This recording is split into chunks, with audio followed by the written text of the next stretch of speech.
Hello students आज हम पढ़ेंगे क्लास 9 की इंग्लिश लिटरेचर की बुक बिहाइव का chapter first and the chapter name is the fun they had, जिसके राइटर है Isaac Asimov. So let's read out and understand the chapter. So firstly we know about the main characters of the chapter. So इस chapter में 4 main characters है और एक side character है। So the first character is मार्गी, जो कि एक 11 साल की मासूम बच्ची है और वो बहुत ज़्यादा जिज्ञासु है, क्यूरियस है, और वो अपने मैकेनिकल टीचर्स से बहुत ज़्यादा नफरत करती है। नेक्स्ट कैरेक्टर इज टॉमी, जो कि 13 साल का एक लड़का है और वो मार्गी से बड़ा है और उससे ज़्यादा नॉलेजेबल है। उसे एक पुरानी बुक भी मिलती है। नेक्स्ट कैरेक्टर इज मार्गीज मदर, मार्गी की माँ है, जो कि उसकी पढ़ाई को लेकर बहुत ज़्यादा वरिड रहती है, बहुत ज़्यादा कंसर्न रहती है। Fourth one is mechanical teacher, जो कि मार्गी के रोबोट और कंप्यूटर टीचर्स हैं, जो कि उसको घर पर ही पढ़ाते हैं। And the side character is county inspector, जिसे मार्गी की जो मदर है वो तब बुलाती है जब मार्गी की रोबोटिक मशीन उसमें कुछ खराबी आ जाती है, तो मार्गी की जो मदर है वो काउंटी इंस्पेक्टर को बुलाती है ताकि वो उसे फिक्स कर सके और वो उसे फिर ठीक भी कर चले जाते हैं। इस चैप्टर की स्टोरी को जो है वो फ्यूचर में सेट किया गया है, फ्यूचर के ईयर 2157 में,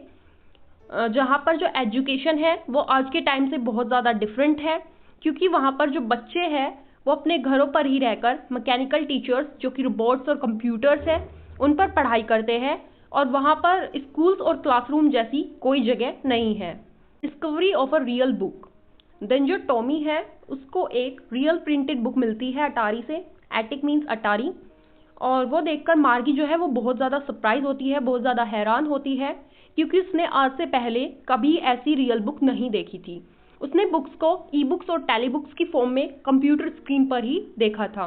और वो बहुत ज़्यादा स्ट्रेंज चीज़ महसूस करती है कि जो कंप्यूटर स्क्रीन्स है उस पर ई बुक और टेली बुक के जो शब्द है वो हिलते डुलते रहते हैं, लेकिन वैसा कुछ इस रियल बुक के साथ नहीं है। इसके शब्द एक जगह पर ही स्थिर रहते हैं और वो ये सब देखकर बहुत ज़्यादा चौंक जाती है। उसके बाद वो दोनों ओल्ड स्कूल के बारे में डिस्कस करते हैं,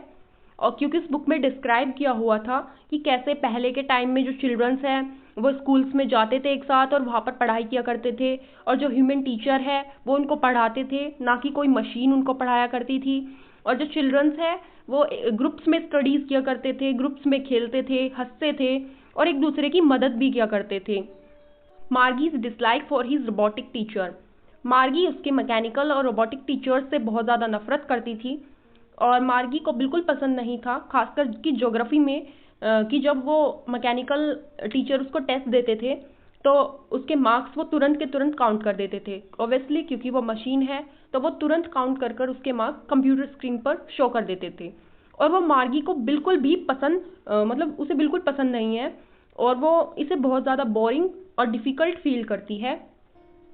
और उसे घर पर अकेले बैठकर कंप्यूटर मशीन के साथ पढ़ना बिल्कुल पसंद नहीं है।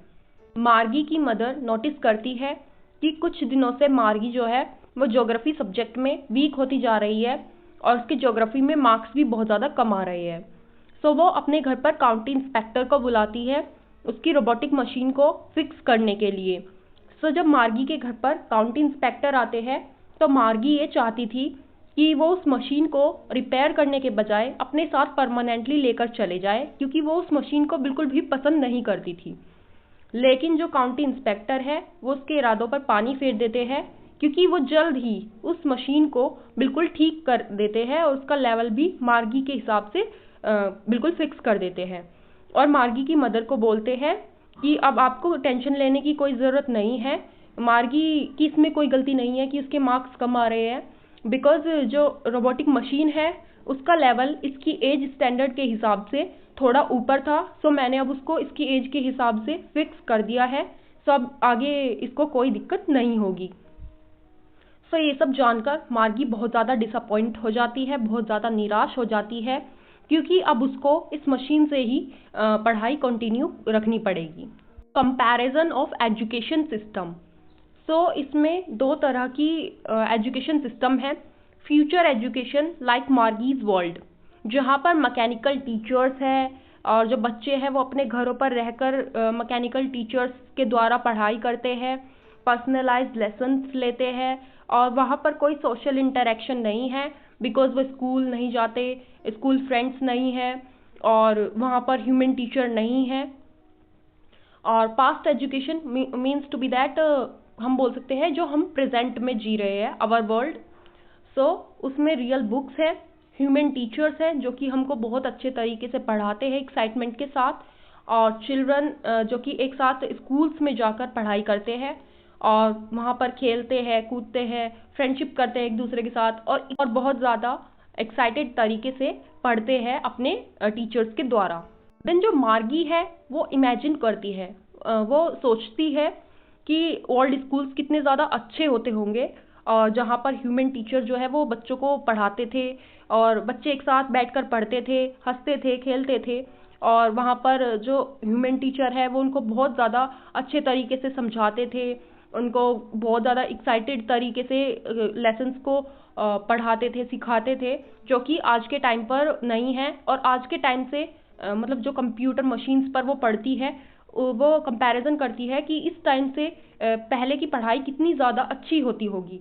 और वो फिर उसके बाद महसूस करती है कि जो पहले के स्कूल थे वहाँ पर आज के टाइम से पढ़ना कितना ज़्यादा एक्साइटेड होता होगा, जबकि कंप्यूटर मशीन्स पर पढ़ना बहुत ज़्यादा बोरिंग है उसके पॉइंट ऑफ व्यू से। मैसेज ऑफ द स्टोरी, और we can say that theme और central idea of that story is technology में मेक्स थिंग्स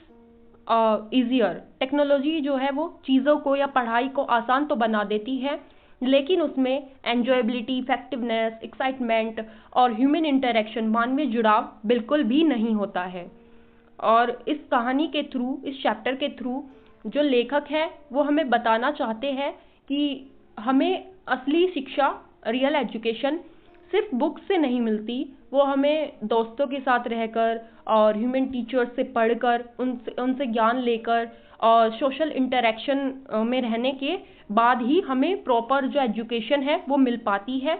और लेखक इस स्टोरी के थ्रू ये समझाना चाहते हैं या फिर ये कहना चाहते हैं कि हमें प्रेजेंट टाइम के स्कूल्स, टीचर्स, जो हमारे शिक्षक हैं और हमारे दोस्त हैं, उनकी कद्र करनी चाहिए, उनकी वैल्यू करनी चाहिए। सो स्टूडेंट्स, ये चैप्टर आपका कंप्लीट हो चुका है। सो हम नेक्स्ट वीडियो में स्टार्ट करेंगे next chapter. So I hope आपको ये चैप्टर समझ आया होगा। So thank you for watching.